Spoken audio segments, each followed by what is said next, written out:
Les Clowncast by TDC, une réflexion grand angle sur le clown contemporain vu par le Théâtre du Chapeau. Avec Sylvie Falguerol et Alice Haché. C'était pas mal ça aussi, non? Oui. Tu vois, ça y est, c'est fait quoi. Voilà, allez. Avec nos rires par-dessus. C'est plié.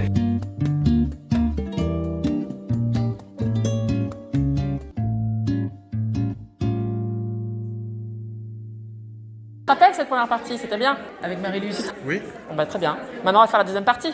T'es d'accord du coup? ouais, Bon très bien. super. Super. Ça évite d'avoir un péplum Clowncast qui Ouais, dure c'est 3h30. ça. C'est Donc, bien, merci. On coupe. Et on recommence. Allez. Moi, je pense qu'on a quand même, il faut dire que, après, je sais pas si ça se dit, après le public, c'est bien aussi qu'il ne soit pas forcément au courant de ça, mais puisque c'est le sujet de cette émission, on a travaillé dur. On a travaillé dur pour ce spectacle. On a travaillé dur, je les ai fait bosser dur, les filles. Chacune sur leur particularité. Ce que tu disais, je me rappelle, c'était aussi un travail intense que de te faire ne rien faire. De faire ne rien faire. Exactement, mais t'as raison. Ça ne veut pas dire pour les gens qui n'ont pas vu le spectacle que tu ne fais rien pendant tout du long. Parce que je vis le moment maintenant. Il y a aussi, chacune a des moments comme ça, des moments de solo importants. Non, on a bossé dur, mais le résultat est là. C'est-à-dire que je pense, moi, que c'est un des meilleurs spectacles de la compagnie. Je ne sais pas si meilleur, mais il fait partie du top, probablement. Aussi bon que Mano à Mano et Tortilla Mucho. Mais du Il coup, est pas en d'où t'as appris ça là? J'ai un talent inné. C'est vrai. Je J'ai confirme. Un talent inné. Non, j'aime beaucoup la direction d'acteur. Je n'ai pas appris. C'est quelque chose qui m'est naturel. En même temps, comme à peu près tout ce que je fais dans la vie, j'ai un doute énorme et permanent. J'ai jamais eu l'impression d'être légitime de quoi que ce soit. Donc, je me lance, quoi. Je me lance, je fais, et c'est en marchant qu'on apprend à marcher. Donc, j'apprends à diriger les acteurs, à les mettre en scène, et j'aime ça. J'aime ça. Je pense que le fait d'aimer ça, après, c'est passionnant parce que c'est toujours extrêmement fragile. Le doute est permanent parce que parfois ça ne roule pas comme ça voudrait qu'on roule.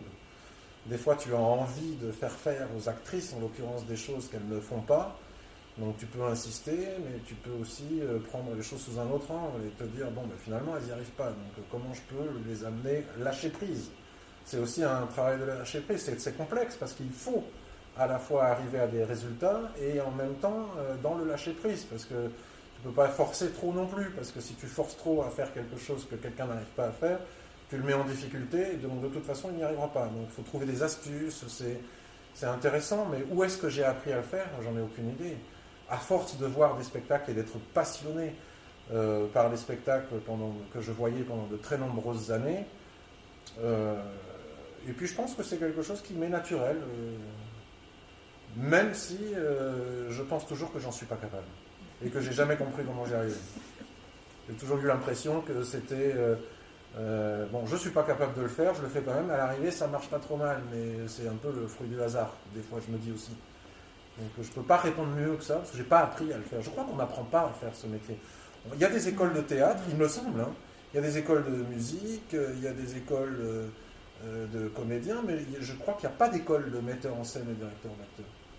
Je sais pas, toi qui es musicienne et qui a un mari musicien, est-ce qu'il y a des écoles de chef d'orchestre? Oui. Oui. Ouais.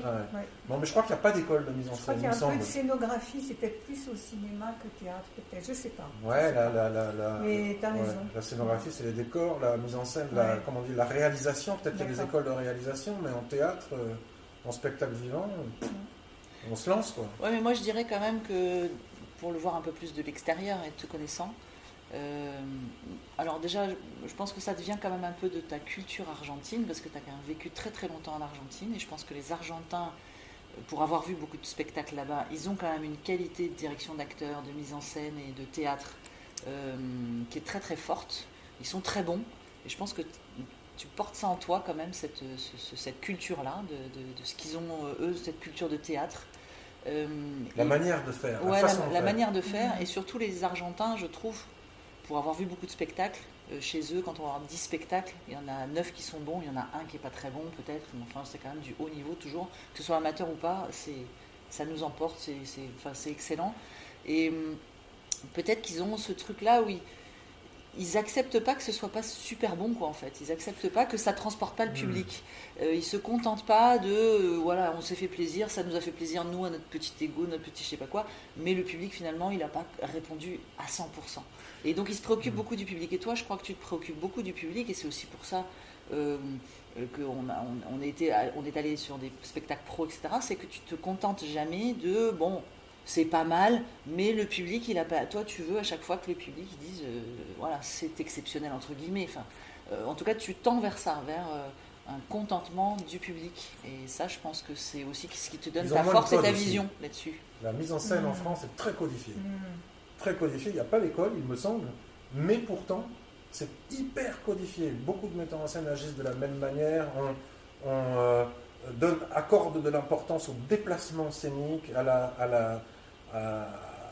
au positionnement sur la scène, et peut-être moins, justement, à ce que tu dis, au public.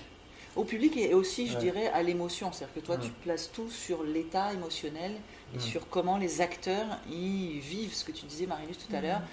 C'est-à-dire, qu'est-ce que je vis dans le spectacle. Et ça doit toujours être intense, que je sois en suspension, que je sois en train de péter une colère, que je sois en train de tomber amoureux dans le spectacle.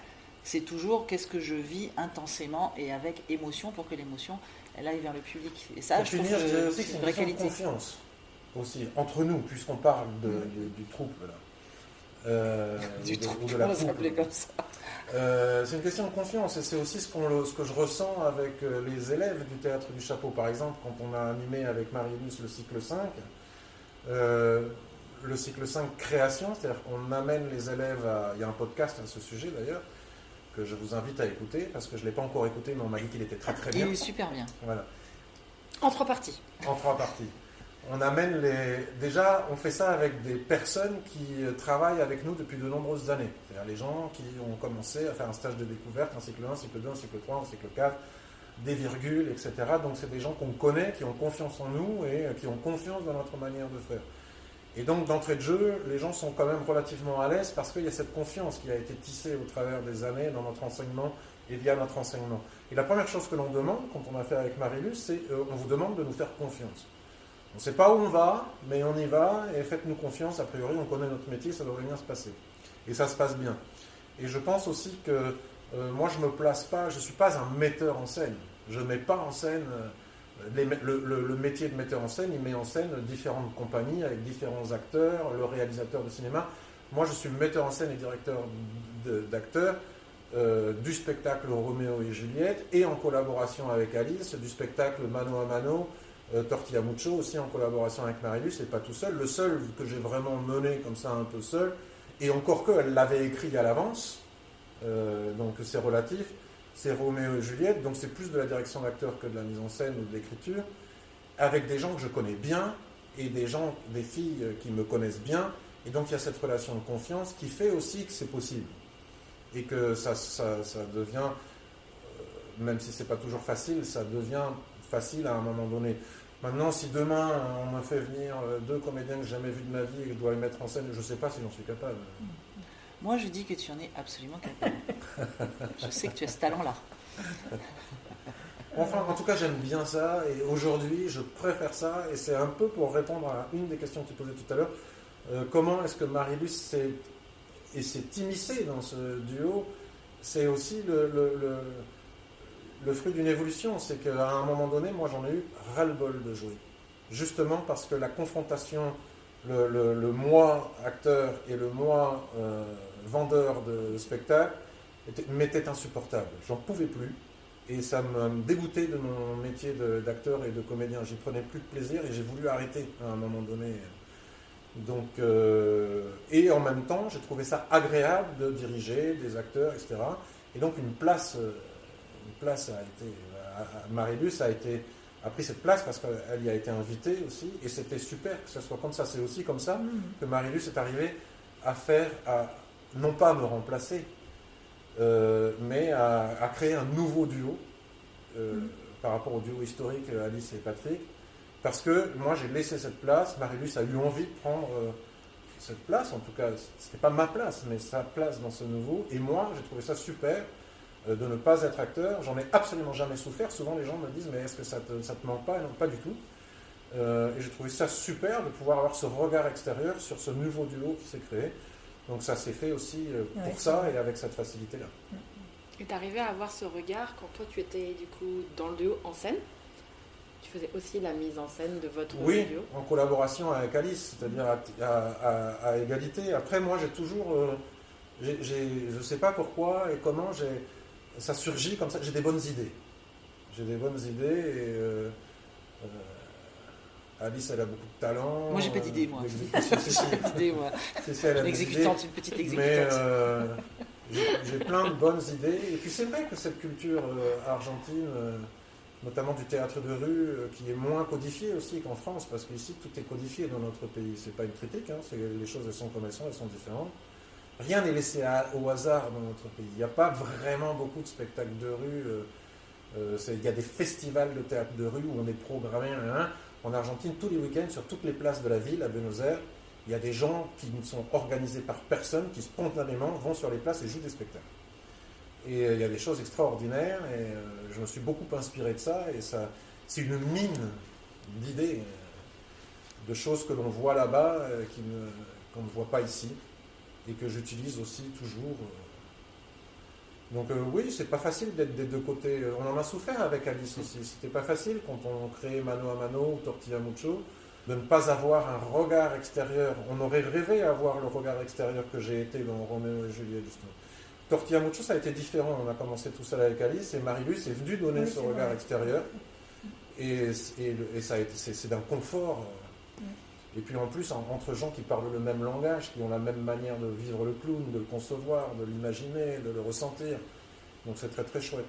Après, par rapport aussi à ce que tu dis, moi ça me fait penser au parcours qu'on a eu en fait, de comment aussi cette direction d'acteur, cette mise en scène, tout ça, c'est venu petit à petit aussi dans notre parcours, parce qu'on a quand même 38 ans de parcours au tête du chapeau. Tous les deux avec Patrick. Après ma Marie-Luce, ça fait quand même presque 25 ans, je sais pas combien, bref. Ouais, donc on n'est pas les mêmes, on n'est pas les Rolling Stones, mais on a presque la même longueur de carrière. On n'est pas loin. Je pense aussi que nous avons été nos propres cobayes pendant longtemps et on n'a pas eu peur de ça avec Patrick, c'est-à-dire que quand on était très jeune, on a beaucoup voyagé, on avait un spectacle dans notre sac à dos, on a joué sur toutes les places d'Amérique du Sud, en Argentine, en Bolivie, au Chili, on s'est pris des bides mémorables, on s'est pris des succès extraordinaires et on a toujours travaillé en live sur nous-mêmes, c'est-à-dire qu'on faisait un truc, on faisait un spectacle en rue ou je ne sais quoi, et puis ça marchait du feu de Dieu, donc on disait bon bah ça y est, on a trouvé, on va, et puis après on en refaisait un et puis ça marchait pas et on se disait ah bah non mais ça c'est parce qu'en fait nous on est quand même super bons donc c'est pas normal que ça marche pas, donc pourquoi ça marche pas, et puis on s'est beaucoup questionné et on s'est beaucoup on l'a fait pour nous, c'est-à-dire on s'est cobayisé nous-mêmes et je pense que ça aussi ça nous a permis de petit à petit comprendre la mécanique de pourquoi ça marchait avec le public, pourquoi ça marchait pas, qu'est-ce qui marchait pas, et on se contentait pas de se dire bon on a fait un spectacle, c'est bien, nous on s'est amusé pendant. Et c'est ça qui ramène, parce que Patrick il disait on parle le même langage. Donc ce langage-là, moi je suis juste élève dans l'école, quand on rencontre d'autres gens, on n'a pas le même langage, même si on emploie le mot, en l'occurrence clown, voire clown contemporain. Du coup, ce langage, il s'est construit comment ? Pourquoi en fait ce langage ? Et deux, tu dis on a essayé labeur, etc., ou laboratoire. Mais vous avez toujours voulu être professionnel ou c'est quelque chose qui est venu au fur et à mesure ? Vous étiez des gens de spectacle, mais vous auriez pu faire ça juste en mode amateur. En fait, on parle plus d'Avignon. Non, on parle plus d'Avignon. Parce que c'est un peu ce qui fait que... Qu'est-ce qui fait la différence entre un professionnel et puis un amateur dans le monde du spectacle ? Je reviens tout de suite, je vais chercher une couverture. Alors, tant que Patrick était allé chercher la couverture... Mais après, si tu veux pas qu'on en parle, on n'est pas obligé. Puis si on en parle et que t'as pas envie qu'on le laisse, on peut le couper. Parce que moi, j'avais une liste comme ça de trucs, tu vois. Parce qu'il y a des questions qui sont restées en suspens. Ouais, on n'a pas tout va très bien, moi, tout ça. me va. Hein. Tout me va. Alors moi, je répondrai direct sur moi, oui. Depuis que je suis née, à partir de l'âge de 8 ans, je suis montée sur une scène. Et là, je me suis dit, je fais ça comme métier. Je vais être sur scène. Alors, je ne savais pas exactement comment, mais j'étais persuadée que c'était ça. Et toute ma jeunesse, je voulais être comédienne. Au début, je voulais être tragédienne. Mais pour moi, c'était évident que j'allais être ça. C'était évident que j'allais rencontrer quelqu'un qui ferait le même métier que moi, parce que je me suis dit, être comédienne et vivre avec quelqu'un qui fait pas ce métier, ça va être trop galère. Il se trouve que j'ai rencontré Patrick et qu'après, toute la vie est tout le temps venue me confirmer que c'était ça que j'allais faire. Mais moi, j'ai jamais eu de doute sur... je voulais faire ça. Donc ça, quelque part, excuse-moi Patrick, je ne vais pas insister et te montrer que je suis une bonne intervieweuse, mais c'est quand même hyper important parce que sans ça, tu ne fais pas ce laboratoire et cette recherche perpétuelle si tu n'as pas cette idée. Je crois que toi aussi, Patrick, tu avais envie d'être professionnel, tu avais envie d'en faire un métier. Moi, je voulais être mime. Vivais en Argentine, je suis rentré en France parce que le mime n'a pas de succès en France, il a un succès phénoménal dans le reste du monde. Mais pour autant, l'idée reçue dans le monde, c'est que c'est en France qu'on apprend le mime. Parce que le mime Marceau, qui depuis n'existe plus et qui a été misérablement, son école a été misérablement fermée par l'État. Genre, ça y est, le mime Marceau, qui était le seul, il est mort, ils vont arrêter de nous casser les bonbons avec ça, le mime c'est terminé. Le ministère de la Culture l'a vécu comme ça. Donc je suis rentré, c'est une petite aparté comme ça, je suis rentré en France pour apprendre le mime, je voulais être mime. Et en voulant être mime, j'ai pris les cours de mime. J'ai rencontré Alice. On a rencontré comme si c'était toi aussi, tu vois. J'ai rencontré. On ne sait plus, Marius, elle est là depuis tellement longtemps qu'en fait, on a l'impression que. On a toujours été là, quoi. On se rappelle plus quand tu n'étais pas là, en fait. On a échangé sur notre passion et notre désir individuel de chacun de vouloir vivre, en tout cas faire ce métier artistique. Elle voulait faire du théâtre et donc de la tragédie. D'ailleurs, ça fait 45 ans qu'elle me harcèle à vouloir faire des tragédies clowns. Moi j'ai fait Roméo et Juliette, j'ai réussi mon coup. Là j'ai rencontré Alice, on a commencé à faire des spectacles. On voulait faire du burlesque, enfin moi je voulais faire du burlesque, je ne sais pas pourquoi, un truc drôle. On a commencé à faire des spectacles ou à essayer de faire des spectacles qui n'étaient pas vraiment drôles en fait. Et puis on a vu un jour un spectacle de clown, c'est là où je l'ai déjà dit, et là on s'est dit punaise, c'est ça qu'on veut faire quoi. Les Russes, l'Isidei. Voilà, on veut faire du clown. Et à partir de là, les choses se sont clarifiées de cette manière. Je ne sais pas si j'ai répondu à la question. Si, c'est déjà pas mal. C'est pas complet, mais c'est pas mal. La précision, Patrick, la précision. D'accord. Mais du toi, coup, Marius, tu n'avais pas vraiment choisi de faire ce métier. C'est pas en se disant, tu t'étais pas dit, tiens, je vais faire de la scène. Il y a 40 ans, tu vas finir clown. J'aurais dit n'importe quoi, franchement. Mais moi, je pense que... Parce que tu n'étais pas drôle en plus. Non, c'est vrai que je n'étais pas drôle. Ouais. J'ai mis beaucoup de temps à lâcher, c'est sûr. Donc pour moi, ça a été une école incroyable, le clown. Mais moi, ça a été une rencontre. Alice m'aurait dit, je fais un week-end tricot. Je leur ai dit, ok. Ouais. Et peut-être qu'aujourd'hui, le tricot m'aurait amené là où m'a amené le clown. Je crois qu'il y a aussi comment cette activité-là m'a permis de grandir. Et c'est parce que j'ai grandi que, je sais pas, il y a un déclic. Alors je vais dire merci au clown, mais pas que. Merci Alice, merci Patrick, merci à ma famille, merci, je sais pas. Je pense que tout ça, c'est... Merci à toi aussi d'avoir dit à un moment donné, tiens, je vais aller au stage de clown d'Alice, je sais pas mais pourquoi. Oui, je sais pas pourquoi. Même mieux que ça. Merci d'avoir envie de faire de la gym. Mais c'est sûr, je me réinscrivais, je ne savais pas pourquoi. C'est incroyable. J'avais pas du tout Alice qui dit à 8 ans, moi je voulais être, mais pour moi c'est un truc de fou parce que je n'avais jamais du tout cet objectif-là, quoi. Et comme je dis, c'est le clown qui m'a attrapée, hein. C'est pas moi qui ai attrapé le clown, c'est comme ça. Oui, et aussi le fait de faire Roméo et Juliette, ça a été pour, moi je trouve pour toi, le fait, ça t'a fait aussi basculer dans, je suis aussi une comédienne clown sur scène, et du coup il y a cette dimension-là qui s'invite dans, je suis animatrice ou je suis pédagogue clown, et je trouve aussi que ça fait partie de ce que nous on aime au Théâtre du Chapeau, c'est-à-dire de partir toujours de, le clown c'est un personnage de scène, c'est de la scène, c'est du spectacle. Et cette expérience-là, elle est un peu indispensable aussi pour pouvoir transmettre, pour pouvoir être clown pleinement. Et je trouve que, pour t'avoir vu évoluer aussi dans la compagnie, le fait d'être sur scène et d'aller jusqu'au bout à Avignon et de tourner et de tous les spectacles qu'on a fait avec Roméo et Juliette en spectacle, mais aussi dans des conditions d'entreprise et tout qui n'avait rien à voir, ça aussi, ça t'a donné vachement de puissance, et ça a fini de compléter aussi ta connaissance, ou je sais pas comment dire, ta pratique. C'est un tout, c'est-à-dire qu'aussi m'a permis de... Ce que j'aime, ce que j'ai aimé, ce que j'ai découvert dans ce travail de comédien, c'est le mot travail. Et je trouve ça, moi j'adore travailler. J'ai trouvé justement avec Patrick et Alice Côté vertueux, décidément. Travail, c'est noble et j'adore travailler. Avec vous, avec Patrick et Alice, on travaillait bien. Et ça a payé. Et moi, ça m'a aidé justement à grandir. Ça m'a aidé aussi dans l'enseignement, beaucoup. Mais c'est pareil, l'enseignement m'a aidé à être comédienne.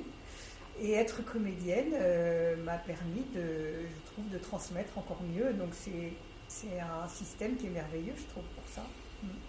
Ouais, et de te légitimer définitivement, moi, je trouve. Oui, parce aussi. que moi, quand je me souviens de Marilus au début, pour moi, Marilus, c'était un ovni. C'était une dame, déjà, parce qu'on était jeunes à l'époque, tous. Sérieuse, quand je dis ça, c'est vraiment vrai. J'avais une image de toi, de quelqu'un de très sérieux, de pas spécialement rigolote. Ouais.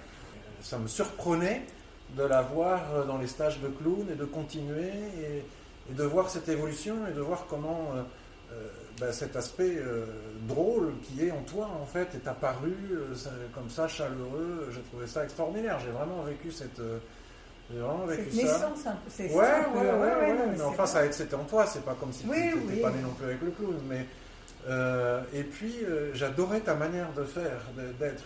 Des fois, on parlait avec Alice et je me disais, quand même, Marilus, elle était discrète. Marilus était une personne qui était très discrète. C'est mon podcast, en fait, là, c'est génial. Chacun son petit côté, son petit moment. Mais qui était pleinement là. Elle était, tu vois, elle faisait pas de bruit. Mais elle était là, elle participait, elle aidait, avec discrétion, avec vraiment sans faire le forcing, parce qu'il y a des gens, des fois des élèves qui rêveraient des fois peut-être devenir animateurs, ils forcent un peu, on le sent, on n'est pas dupe. Il y a dans la relation ou dans la manière d'être, et Marilus ne s'est jamais comportée comme ça. Et puis petit à petit, mine de rien, elle était de plus en plus présente, mais sans aucun forcing. Et puis ça a évolué, puis les choses se sont faites facilement, jusqu'au moment où je ne me rappelle plus comment c'est arrivé que tu deviennes animatrice. Peut-être tu vas nous le dire après, c'est Alice qui te l'a proposé. Ouais.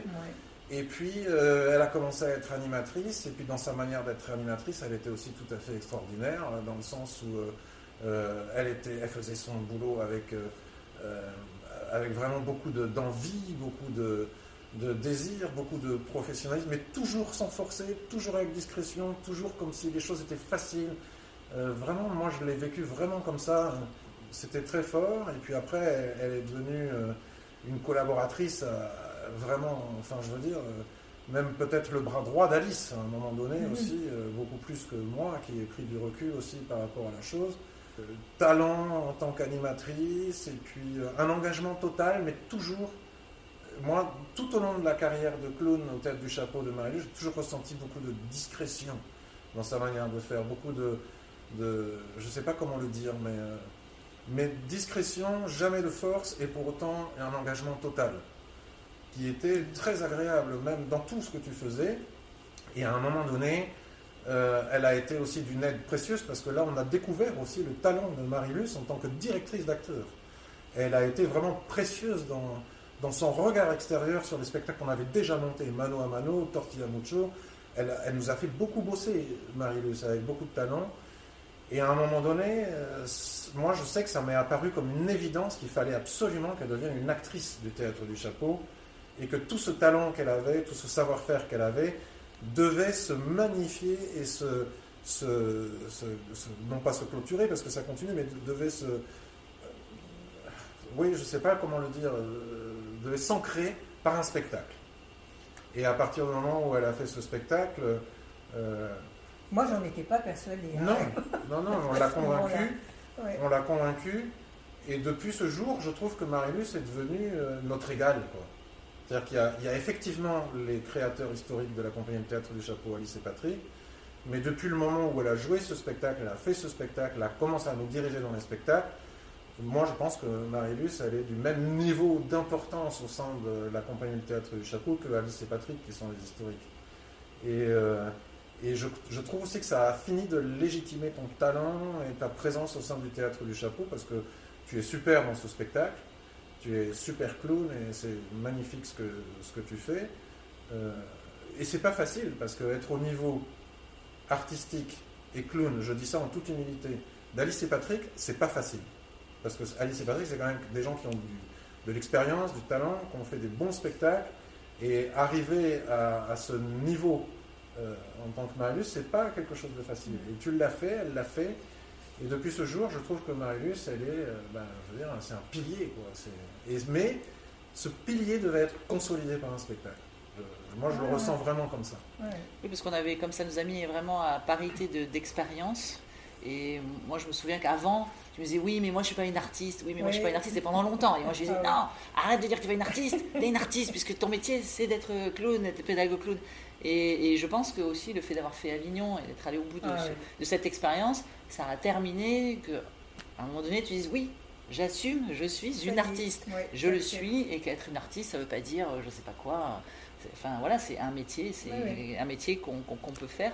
Et aussi par rapport à ce que tu dis, Patrick, moi je trouve que nous avons été au démarrage de la compagnie, c'est nous qui l'avons créée cette compagnie, mais à partir du moment où tu es arrivé et tout le parcours que tu as fait à l'intérieur de la compagnie, pour moi, le Théâtre du Chapeau aujourd'hui, il est la construction de notre trio vraiment, et de tout ce qu'on a pu faire tous les trois, chacun à sa place, chacun avec... mais pour moi, la compagnie Théâtre du Chapeau, c'est vachement construit aussi avec toi. Enfin, puis ça a été un relais. Et elle est ce qu'elle est aujourd'hui parce qu'on est là tous les trois, vraiment, à parité, je trouve. C'est un relais. Au moment où moi j'ai ressenti un ras-le-bol, Marilus a pris une place extrêmement importante. Elle est maline, hein. Elle est maline. Discretos. Voilà. Non, c'est une belle histoire. Et puis, on a eu beaucoup de succès, Alice et moi, avec le spectacle Mano à Mano. Donc un spectacle que j'ai adoré, que les gens... C'est quoi beaucoup de succès quand on est à l'extérieur et qu'on ne connaît pas? Comment? C'est quoi beaucoup de succès pour un spectacle? C'est-à-dire qu'il a beaucoup tourné, que les programmateurs l'ont beaucoup programmé, que le public a été extrêmement séduit par ce spectacle. À chaque fois, on avait des gros succès publics, c'est-à-dire que le public adorait ce spectacle. Pas systématiquement, mais presque toujours un gros succès. Un gros succès, c'est quand le public, le bouche à oreille fonctionne sur une longue durée, une série comme à Avignon. Les gens ont envie de le programmer, les gens ont envie de le voir, que le public t'en parle Bordeaux, 15 ans après. Tu sais, quand tu fais un bon spectacle, les gens sont très enthousiastes à la fin, ils font pas semblant, on le sait, quand les gens font semblant, on n'est pas idiot. Tortilla Mucho aussi, différent aussi, mais quand même, moi, je ressens très profondément en moi que Roméo et Juliette est un spectacle qui est au même niveau que ce que je disais tout à l'heure, que Mano à Mano et Tortilla Mucho, qui sont déjà deux bons spectacles, avec Marilus et non plus avec moi pour le coup. Et pour moi, c'est une satisfaction totale et j'adore ce spectacle. Et après, si on revient à Avignon, il y a aussi quand même les affres du temps. C'est-à-dire qu'en 2006, quand vous jouiez Mano à Mano, il y avait peu de clowns à Avignon. Et donc c'était aussi, l'époque, c'était assez original. Et à Avignon, Mano à Mano, ça a bien marché. C'était un carton total. C'était un truc public et aussi diffuseur, enfin programmateur.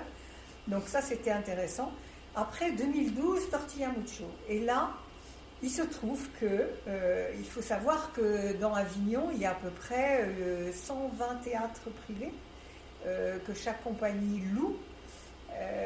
Dans chaque théâtre, il y a à peu près une dizaine de compagnies qui louent. C'est un créneau horaire que l'on a. Enfin, on ne va pas se lancer dans les affres financières, mais enfin, c'est un sacré business quand même. Et il se trouve que le théâtre où on était assez excentré. Et là, le doute s'est installé. C'était un merveilleux spectacle. Moi, Tortilla Mucho, j'adore. Je ris encore aux éclats quand je vois je l'ai vu des centaines de fois, mais j'adore. Et pourtant, je suis critique, mais là, j'adore. Et il se trouve qu'on était dans un théâtre excentré, que le monde ne venait pas. Et après 2018, on est arrivé sur Roméo et Juliette, où là, il se trouve que le clown était moins tendance. Et effectivement, il y en a de moins en moins à Avignon. Aujourd'hui, la tendance, c'est le théâtre musical, il y en a partout. C'est une histoire de mode aussi. Et donc, à chaque fois, les spectacles, même s'ils étaient bien et tout, on subit l'environnement, on subit les tendances, on subit le social. Toutes ces choses-là, là, le lieu en l'occurrence, et il faut faire avec. Ouais, la concurrence, parce que c'est pas cette année qu'il y a une grosse boîte de prod qui est arrivée avec 10 spectacles de clowns. Mais si, c'était en 2012, c'était en 2012 avec à la Luna, là, c'était terrible, il y en avait partout. Et puis vraiment avec une production avec des gros moyens, des gros moyens, quoi. Et donc il faut faire avec ça. Donc même si on est persuadé qu'on a des bons spectacles, enfin, c'est pas confortable. Voilà. C'est une aventure en fait. C'est pour ça que c'est une sacrée expérience, parce qu'à chaque fois, on vit une aventure différente. Et il faut rebondir dessus. Il faut quand même continuer, y croire Il faut y croire. Ça, c'est un truc... on parlait de religion tout à l'heure. C'est pas une religion, mais c'est une sacrée croyance quand même. Et il ne faut pas lâcher. Et puis c'est du long terme aussi. Hein. Enfin, oui, une carrière d'artiste, ça se fait sur vraiment du long terme, en sachant que c'est pas linéaire et qu'il y a des moments de doute, il y a des moments où c'est super, il y a des moments où c'est galère, il y a des moments où il se passe rien. Donc c'est peut-être la vie aussi en général, je sais pas, j'ai pas l'avis des autres gens, dans des autres métiers, j'en sais rien. Mais en tout cas dans ce métier-là, faut être aussi... il faut être un peu solide aussi pour traverser tout ça. Parce qu'on a des grandes joies, mais aussi on a des grands moments de doute, hein, ce que tu disais au début, Patrick. Il faut être courageux pour jouer à Avignon. Ouais. D'autant plus des spectacles comme les nôtres, parce que encore si tu joues un spectacle dans une compagnie où tu as un rôle assis derrière un bureau, bon, mais jouer des spectacles, les spectacles du Théâtre du Chapeau sont des spectacles physiques. Les émotions, c'est physique. Hein. Ouais, les émotions, quand même, Tortilla Mucho, il faut la découper la prochaine. Il faut danser Bollywood quand même en fin de spectacle. Même en Roméo et Juliette. Moi, je pense que Tortilla, c'est le plus physique. Hein, ah oui, ça c'est sûr. On ne pouvait pas finir le festival sans faire des massages aussi, se payer des professionnels qui nous fassent des massages, sinon c'était très dur. Plus, comme tu dis, aller sous la canicule, distribuer des prospectus, faire l'article pour convaincre les gens de venir voir ton spectacle, plus aller coller les affiches la nuit, plus les courses, plus ceci, plus cela, ça demande du courage, de la volonté et de l'argent. Donc on prend aussi en tant que compagnie, on ne va pas rentrer dans les affres, mais c'est important que les gens le sachent. Par exemple, Mano à Mano, je me rappelle à Avignon, déjà à l'époque, c'était 10 000 €, ou Tortilla Mucho, 10 000 € le créneau. Nous, on payait 12 000 € TTC le créneau pour avoir le droit de jouer 1h15 dans un théâtre. Plus 4 000 ou 5 000 € la location de la maison, plus la nourriture pour toute la compagnie, les enfants, la nounou, les projecteurs, etc. Les flyers, plus la communication. Les projecteurs qu'il faut louer, parce qu'évidemment, dans les 12 000 € tu n'as pas de projecteur, il faut que tu amènes ton camion depuis Bordeaux avec tes projecteurs que tu loues. Le régisseur qu'il faut payer quand même. Il faut payer le régisseur, nous on ne se payait pas. Même l'insertion dans le catalogue est payant. Dans le gros catalogue d'Avignon, tout est payant. Tout. Les gens ne se rendent pas compte, mais... C'est une aventure humaine, une aventure financière, c'est un risque. Donc quand ça se passe bien, c'est super, mais quand ça se passe moyennement bien, c'est chaud après de récupérer l'argent. Puis après, si on rentre un peu plus dans le détail aussi de ce festival d'Avignon, il y a aussi ce truc qui est pour... Enfin, moi, je l'ai vécu comme ça en tout cas à chaque fois. Peut-être la première fois, j'étais un peu plus jeune, donc j'étais un peu plus naïve, et donc j'étais sur le spectacle. Mais au fur et à mesure, ça m'a posé question quand même, parce que je trouve que c'est un festival qui est un festival d'artistes, de comédiens, de théâtre et tout ça, donc qui défend peut-être certaines valeurs. Et c'est quand même un système ultra libéral, où c'est un peu marche ou crève, et c'est un peu... il y a vraiment pas de... Il y a rien qui se fait je sais pas quoi, de façon collégiale, il y a rien. Restaurateur, il n'y a aucun restaurateur qui fait des prix ou des menus spéciaux pour les artistes, par exemple. Il pourrait faire rien. Tout le monde gagne de l'argent. Tout le monde gagne de l'argent. Hein. Les Avignonnais qui louent leur maison, les gens qui ont des restos, qui ont des hôtels, etc. Mais par contre, ceux qui mouillent la chemise vraiment, qui transpirent, qui suent sur scène, eux, c'est quand même ceux qui, au final, sont le plus en galère et gagnent le moins d'argent. Alors après, il y a des tournées qui viennent derrière et tout, mais enfin, c'est de moins en moins le cas. Et c'est quand même... des fois, oui, mais des fois, c'est vrai moi, je me sentais un peu sur une réflexion un petit peu plus globale de ce festival, de comment il est fait, de comment il est organisé, et aussi parce que dans la culture, quand même, l'argent, c'est quelque chose dont on ne parle pas, hein, parce que nous, on n'est pas là pour ça. On est des gens qui vivons d'amour et de fraîche et d'art, donc on n'a pas besoin d'argent. L'argent, c'est quand même le nerf de la guerre. Et à Avignon, évidemment, que ça brasse beaucoup d'argent. Il y a beaucoup d'argent et c'est un non-sujet, alors que je trouve que ça devrait être un sujet quand même de qu'est-ce que ça coûte aux compagnies, qu'est-ce que ça ramène à qui et comment on redistribue ça et pourquoi. Enfin, je trouve qu'il devrait y avoir un peu plus de réflexion là-dessus.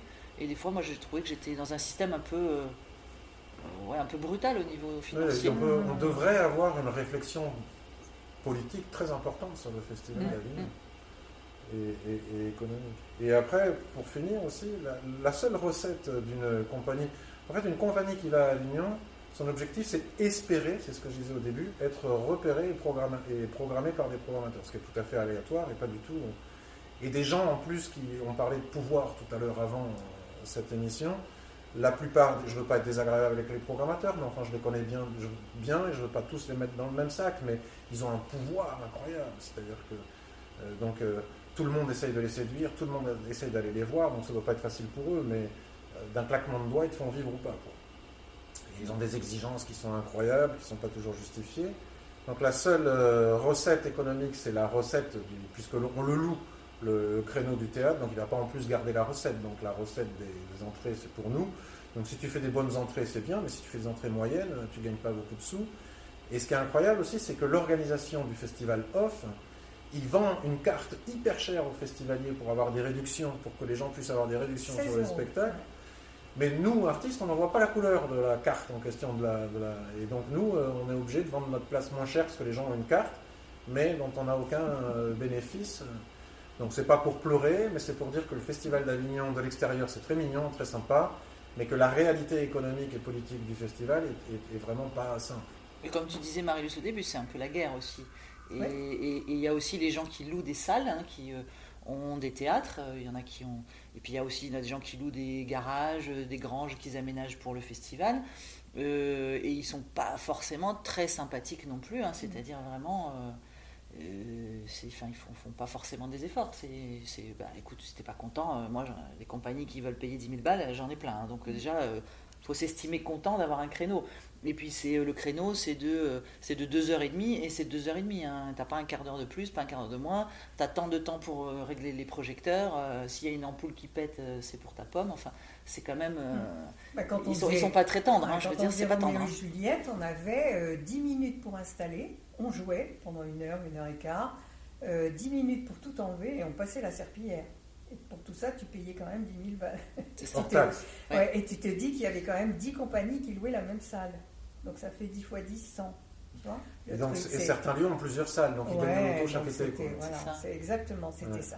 Après, ça évolue à Avignon. C'est-à-dire qu'aujourd'hui, on se rend compte, par exemple, il y a plein de producteurs qui font du théâtre à Paris, qui descendent sur Avignon, qui utilisent le off pour vendre, et tu sens, il y a toute une partie aussi, tout ce qui est humoristique, comique, production parisienne aussi qui descendent.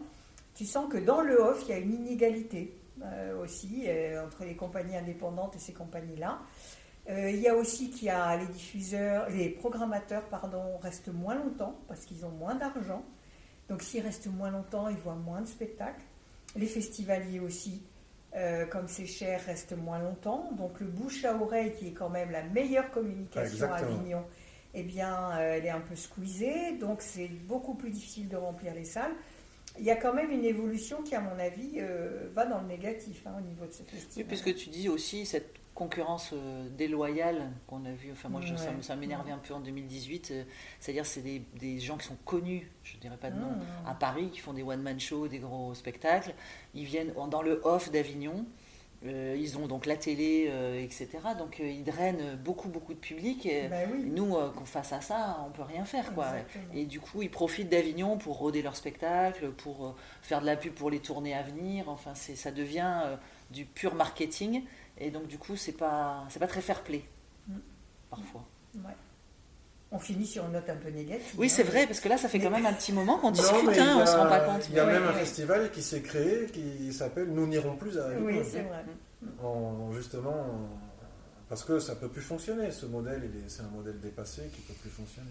Mais sinon, vous avez appris des trucs chouettes ou Oui, moi, pour terminer sur quelque chose de plus peut-être positif, enfin, je ne sais pas si c'est négatif, mais... moi j'ai adoré, parce que moi j'adore être sur scène, et j'ai quand même kiffé à chaque fois les 3 Avignon, d'être sur scène 21 jours, même si des fois c'était difficile, même si des fois j'arrivais pas à trouver la flamme, le bidule, le machin, mais être sur scène avec l'odeur des pendrillons, des projecteurs, et être dans un théâtre pendant 21 jours avec du public, moi ça personnellement je l'ai savouré, je l'ai apprécié, et j'ai adoré ça, vraiment j'ai adoré ça. Puis la relation au public aussi, les gens qui te font le cadeau de venir te voir, mais ça c'est quand même la raison pour laquelle on fait des spectacles, c'est pour avoir une relation avec un public. Et la relation au public, elle est toujours extraordinaire, même si la machinerie derrière est toute pourrie. Le public, lui, il n'est pas forcément au courant, il paye, donc ça c'est très chouette. Et puis on a beaucoup appris quand même sur notre métier de clown. Moi, je trouve qu'en jouant à Avignon, on a beaucoup appris sur notre métier de clown. Puis les cigales, c'est insupportable. En tout cas, moi, De toute façon, j'ai plus de batterie sur mon ordinateur, donc il va falloir s'arrêter. Pardon. Moi, en tout cas, en conclusion, je dirais que quand je dis aux gens que j'ai joué à Avignon, je vois les yeux qui brillent. Il y a l'admiration, il y a quand même un fantasme sur ce festival. Enfin, c'est vrai que c'est Jean Vilar et tout ça, il y a quand même une sacrée histoire derrière. Et moi, je me dis, waouh, je l'ai fait. Donc, ça, c'est à moi. Ouais, c'est ça. Puis Moi, je dirais pareil. Waouh, je l'ai fait. Ouais. Merde, c'est à toi. Alors, c'est à qui alors? Moi, je me dis, on n'a pas parlé de la canicule aussi, de réchauffement climatique, qui rend l'avenir d'Avignon un peu complexe, parce qu'ils vont se la taper la Eh chaleur. ben, on n'a qu'à en créer un ici, du coup, de festival. Ouais, c'est Ça coûtera moins cher. Très bonne C'est ça. idée. À la fois pour le public et les artistes, supporter la canicule, ça devient dur. Hein. Ben, moi, en tout cas, assise là à vous écouter, c'est pas qu'on n'entend pas ces mots, en fait, au sens que vous êtes des artistes professionnels et puis des enseignants. Mais en fait, on passe un peu du temps avec les enseignants. On sent bien que vous êtes étoffé, que vous avez plein d'expériences. Mais là, d'être posé et d'en parler, ça donne une autre profondeur à qui vous êtes. On voit pas forcément tout le temps et qui met aussi la différence entre ce que l'on fait ici, qui est de l'amateur, qui est beau, qui est puissant, qui nous fait du bien à tous, et en même temps qui nous donne envie aussi de faire des spectacles, on va dire, mais qui met une différence avec « Ah ouais, non mais en fait, derrière, il y a quand même un métier », et qui n'est pas si simple que ça, en fait, ce métier. Et puis aussi, ce qui m'a touchée, c'est quand Patrick, il a osé dire, ce qu'on n'a pas l'habitude, je trouve, en tout cas, peut-être moi personnellement, mais je crois aussi globalement, dire « Bah non, mais on a des bons spectacles, en fait, c'est vraiment bon, et le travail qu'on fait, il est vraiment bon. » Et je trouve que ça fait du bien à entendre. C'est intéressant. Je suis complètement d'accord avec Patrick, vraiment. Et puis aussi la notion de place. Et je trouve que dans ce podcast, aussi, ce qui a été dit, en tout cas ce que j'ai entendu, c'est cette notion de place, déjà qui n'est pas nécessairement innée, qui se fait, mais qui quelque part, en tout cas dans les propos de Patrick, j'entendais que non, elle était déjà là en fait, cette place. C'était déjà dans le sac à dos avant que tu arrives. Est-ce que vous voulez rajouter autre chose? Moi, c'était un plaisir d'être avec vous ce matin. Moi, j'ai adoré. Ouais, c'était bien, hein, c'était sympa. Super. Merci. Est-ce qu'il y a autre chose que tu voulais dire, Patrick? Allons à Avignon. Ah, voilà. Est-ce que tu peux redire plusieurs fois ce mot Avignon, parce que ça devait tourner autour de ça?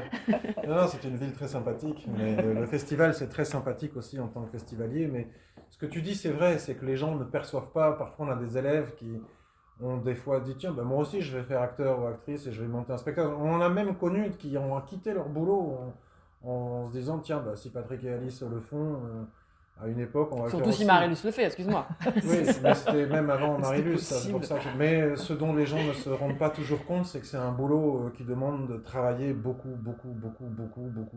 et c'est pas facile de monter un bon spectacle. C'est le fruit d'heures de travail, de répétition, de doute, de répéter, imaginer, abandonner, et recommencer. Et après, une fois que tu as fait tout ça, il faut aller le vendre. Et ça, c'est la partie que les gens n'imaginent pas. Ça se vend pas tout seul. Ouais, mais justement, moi je dirais pour finir que, enfin ça fait 2-3 fois que je dis que je finis, par rapport à ce que tu dis. dernier mot. Ouais, exactement. C'est toujours Faut le partir dernier mot. quand Allez, on on est te sur laisse- l'énergie haute. On te laisse le dernier Allez, mot. vas-y. Non, mais le fait que tu dises j'aime bien, tu disais Sylvie, j'aime bien que Patrick il dise on a des bons spectacles et on l'assume. Moi j'ai envie de dire aussi l'enseignement qu'on peut transmettre au Théâtre du Chapeau, il est aussi un peu solide parce que derrière, je pense qu'on sait de quoi on parle parce qu'on l'a expérimenté pour nous. Qu'est-ce que c'est que d'être clown en tant que personnage de scène, et ça je pense qu'on peut en parler. Enfin, on ne le transmet pas à partir de juste parce qu'on l'a réfléchi, qu'on l'a pensé, mais on l'a éprouvé, nous, dans notre sueur, comme on disait tout à l'heure, pendant des années. Et ça fait une solidité aussi dans ce qu'on transmet. Et s'il y a de la place, moi je dirais, pour finir, une note positive d'Avignon. Mais c'était quand son même. dernier mot. Oui, mais moi, mon dernier, c'est celui-là. C'est que quand j'y vais en tant que festivalière, je mange du spectacle, j'en fais 4 à 5 par jour. C'est une merveille à vivre. Ça aussi, c'est un truc de fou. J'adore. Donc, allez à Avignon. J'adore. Bon, tu veux finir sur le mot de fin qui finit, Patrick? Non, je vais laisser le dernier mot aux deux actrices de la compagnie. C'est voilà. très bien, mais du coup, c'est moi le dernier mot. Donc, Eh vas-y, ben Alice. voilà, tu t'es fait avoir. C'est très bien, c'est très bien. Voilà, merci. C'était les Clowncast by TDC. Non, Non, c'est moi qui dis by TDC. C'était les Clowncast. By TDC, N'hésitez pas à liker, vous abonner, partager. rire garanti. Quoi? Voilà, Drôlitude. drôlitude. Retrouvez toutes les activités de la compagnie sur www.théâtre du Chapeau. Des spectacles, Des interventions live, une école de formation à Bordeaux. une expérience à vivre. Be clown or not to be. Bon, ben allez sur le site et puis... Oui, bah après en même temps, intervention, formation, une école Voilà, à Bordeaux. faites votre expérience.